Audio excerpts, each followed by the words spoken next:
नमस्कार दर्शक नमस्कार कटक प्रेम वास्तव ही सब वास्तव कथा ही प्रकाश करे प्रसार करे वास्तव आज पहुँची कटक बारवाटीर नवनिर्वाचित विधायक निकट जो बाईमुंडी बाईमुंडी संगठन पक्ष दि जाऊँगी दाबीपत्र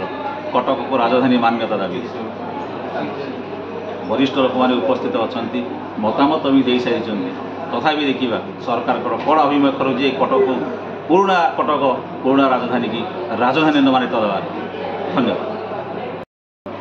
नमस्कार कौन हूँ रामचंद्र मल्लिक एडवाइजर बाईमुंडी संगठन कटक एवं कटक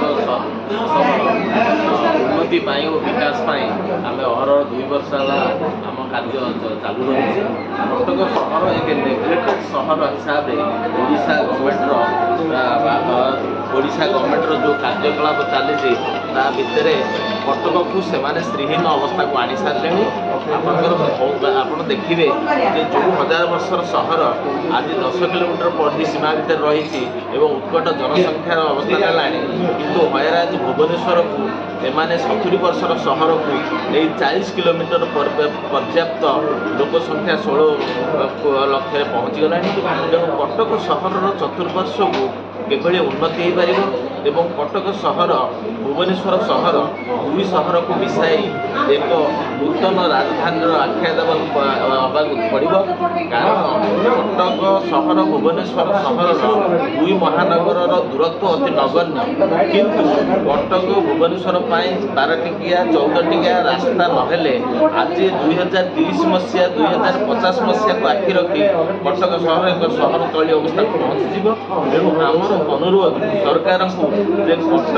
कटक पारिपार्श्विक जो चौद्वार रहा धवलेश्वर रहा त्रिशूलिया रहा एवं अन्यान्य चतुर्पार्श्व अवस्था रहा नदी सेपटे सुंदर परिवेश तैयारी करी एवं सेंट्रल ऑफिस यूनिवर्सिटी को देवाई द्वितीय जिनिस हूँ कटक सहर जो सब कीर्ति थिला ऐतिह्य थिला ताकू एमाने कौन प्रकार रखुना ऐतिह्य को बुड़े सारे आपणकर शैलबाला कॉलेज महाविद्यालय विश्वविद्यालय नहीं पारुनी जमीर अभाव रही कहते आपणकर सुभाष बोसर जन्मपीठ विजु पट्टनायक जन्मपीठ को एमाने कौन टूरिज्म क्षेत्र में आभास देवाई ओडिशा गवर्नमेंट कौन कार्यकलाप ना भुवनेश्वर पर्याप्त जनसंख्या दृष्टि से चंदका जंगल को काटी एक नूतन सहर पर बसिले हयराज कटक सहर 9 लाख लोक गोटे सीमित नदी भितर कोठा भितर रखी एठी कौन रास्ता किंबा कौन योजना कौन अम्यूजमेंट पार्क किंबा बृहत आकार कौन कार्य करा तेणु कटक सहर को भुवनेश्वर सहित निहाती जोड़ा दरकार एवं कटक सहर पाखरे चौद्वार एआरसी जी की गोटे एयरपोर्ट अच्छी एआरसी ताकू इंटरनेशनल एयरपोर्ट रे आमे दाबी करूँ तार कारण हूँ 2050 मसीहा बेलू भुवनेश्वर आउ एते निकट एते बृहत जगह कौटे ना तेणु एआरसी चारबाटिया को जदि इंटरनेशनल एयरपोर्ट करा जाए तार उभय भुवनेश्वर कटक उभय महानगर उद्भूत एवं कटकर जो हाईकोर्ट अच्छी हाईकोर्टर विभिन्न हाईकोर्ट रेवेन्सा कॉलेज एवं आपणकर एसीबी मेडिकल कॉलेज ये सबूर इंस्टीट्यूशन को लक्ष लक्ष लोकंर आगमन होची किंतु कम्युनिकेशन अभाव रही आपणकर एनएच छाड़ीदेले आज पर्यंत कटक भुवनेश्वर को गोटे निर्दिष्ट 12 टिकिया 10 टिकिया रास्ता ना इवन कि चौद्वार एभलिया पुराना इंडस्ट्रियल कटक सहित कौन जोड़बार आशा ना नवनिर्वाचित विधायक दाबीपत्र हाँ आम से दाबीपत्र देचु जे आपणकर बालीजात्रा पड़ियारू चौद्वार को एक विस्तीर्ण ओसार 6 टिकिया रास्ता करा जाऊ एवं से सहर को आक्वायर करा जाऊ कटक डेवलपमेंट पाई एवं भुवनेश्वर कटक को 2050 मसीहा 12 टिकिया रास्ता सृष्टि करी कटक भुवनेश्वर को जोड़ी एक दौत्य नगर मान्यता दि जाऊ दौत्य नगर कहले किसी हम ना पुराना राजधानी नुआ राजधानी मिसाई एक राजधानी कल्पना करा जाऊ और स्वतंत्र योजना हाथ को नि जाऊ आम देखी पुराना गोटे थिला कटक बर्तमान चौद्वार कटक और बारवाटी कटक बिजु जनता दल बारवाटी कटक कांग्रेस दल 14 କଟକରେ ବିଜୁ ଜନତା ଦଳ ଏବଂ ମେୟର ରହୁଛନ୍ତି ବିଜେଡି, ଆପଣ ତ ନବନିର୍ବାଚିତ ବିଧାୟିକା,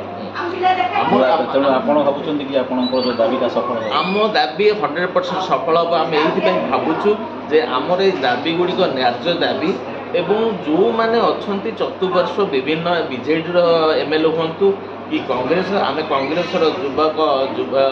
ଯୁବ ବିଧାୟିକାଙ୍କୁ ଆମେ ମଧ୍ୟ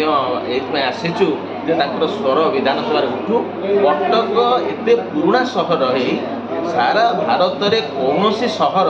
1000 ବର୍ଷର ସହର ଆଜି ଏତେ ନିମ୍ନ ଶ୍ରେଣୀର ନାହିଁ। ଆପଣ ବାରାଣାସୀ ହୁଅନ୍ତୁ, ପାଟନା ଦେଖନ୍ତୁ, ପ୍ରତ୍ୟେକ ସହର 60 ଲକ୍ଷ ଲୋକ ସଂଖ୍ୟା ଏବଂ 40 ରୁ 60 କିଲୋମିଟର ପରିବ୍ୟାପ୍ତ ହେଲା ବେଳେ ଏକମାତ୍ର କଟକ ସହର ଭାରତରେ ନେଗ୍ଲେକ୍ଟେଡ୍ ଅବସ୍ଥାରେ ଅଛି। କଟକର ତ ଯେଉଁ ଥିଲା ପୁରୁଣା ରାଜା ମହାରାଜାଙ୍କର ଐତିହ୍ୟ, ଯେଉଁଟାକି ହେଉଛି ଆମର ଘୋଡ଼ାଶାଳ ଥିଲା, ସେଇଟା ବର୍ତ୍ତମାନ ତ ଶିଳ୍ପ ନିର୍ଦ୍ଦେଶାଳୟ କାର୍ଯ୍ୟାଳୟ ହେଇଯାଇଛି। ଯେଉଁଟା ଅସ୍ତ୍ରାଗାର ଥିଲା ସେଇଟା ରିଜର୍ଭ ପୋଲିସ ହେଇଯାଇଛି। ଯେଉଁଟା ହାତୀ ପୋଖରୀଟା ଯେଉଁ ହାତୀମାନେ ସ୍ନାନ କରୁଥିଲେ ସେଇଟା ତ ହାତୀ ପୋଖରୀ, ସେଇଟା ବର୍ତ୍ତମାନ ତ ଜବରଦଖଲ। ଏଇ କାର୍ଯ୍ୟକୁ ଆମେ ଲୋକଲୋଚନକୁ ଆଣିବାର ଅର୍ଥ ହେଉଛି କଟକ ସହର ହେଉଛି ଗୋଟିଏ ସହର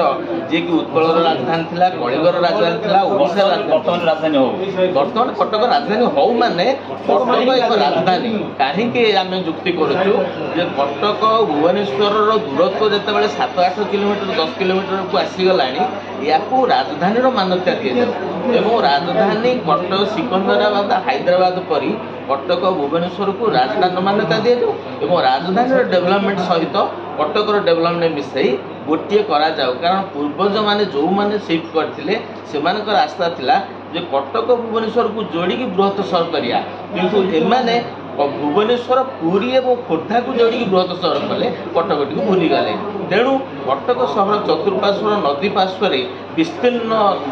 ଭୂମି ଅଛି ଏବଂ ବିରାଟ ବିରାଟ ଜାଗା ଅଛି। ଚଉଦ୍ୱାରରେ 1000 ଏକର ଜାଗା ଅଛି, ତାକୁ ବ୍ୟବହାର କରାଯାଉ। ସରକାର ଜଙ୍ଗଲ ନ କାଟନ୍ତୁ, ପଶୁପକ୍ଷୀଙ୍କୁ ନଷ୍ଟ ନ କରନ୍ତୁ, ତାଙ୍କର ନିଡ୍କୁ ନଷ୍ଟ କରି ଆମର ମହାନଦୀ, କାଠଯୋଡ଼ି, ବିରୂପା, ତୃକଣଭୂମି ଅଞ୍ଚଳରେ ବିରାଟ ବିରାଟ ଜାଗା ସୌନ୍ଦର୍ଯ୍ୟକରଣ ଜାଗା ଅଛି, ୟାକୁ ସୌନ୍ଦର୍ଯ୍ୟକରଣ କରି ରାଜଧାନୀକୁ ଗୋଟେ ନୂତନ ଦୀକ୍ଷା ଦିଆଯାଉ। ଆପଣ ସଫଳ ହେବ, ତେଣୁ କଟକ ହିସାବରେ ଆମେ ମଧ୍ୟ ଇଏ କାମନା କରୁ। ଧନ୍ୟବାଦ, ଆପଣ ବହୁତ ଧନ୍ୟବାଦ ଆପଣମାନଙ୍କର ସହଯୋଗ ଏବଂ ଆପଣମାନଙ୍କୁ ସମସ୍ତଙ୍କୁ ଆମେ ଅନୁରୋଧ କରୁଛୁ ବାୟୁମଣ୍ଡଳ ସଂଗଠନ ତରଫରୁ ଯେ କଟକ ସହରକୁ ନିକୃଷ୍ଟ ଧରଣର ଏତେ ନିମ୍ନ ଧରଣର ସୃଷ୍ଟି କରିକି ନ ରଖାଯାଉ। କାରଣ ୟାର ଐତିହ୍ୟ ବହୁତ ଉଜ୍ଜ୍ୱଳ ଏବଂ କଟକର ଐତିହ୍ୟ ଦୃଷ୍ଟିରୁ ଏଇ ଯେଉଁ ଐତିହ୍ୟକୁ ନଷ୍ଟ କରି ଦିଆଯାଉଛି, ଆଉ ନଷ୍ଟ କରି ଦିଆ ନଯାଉ।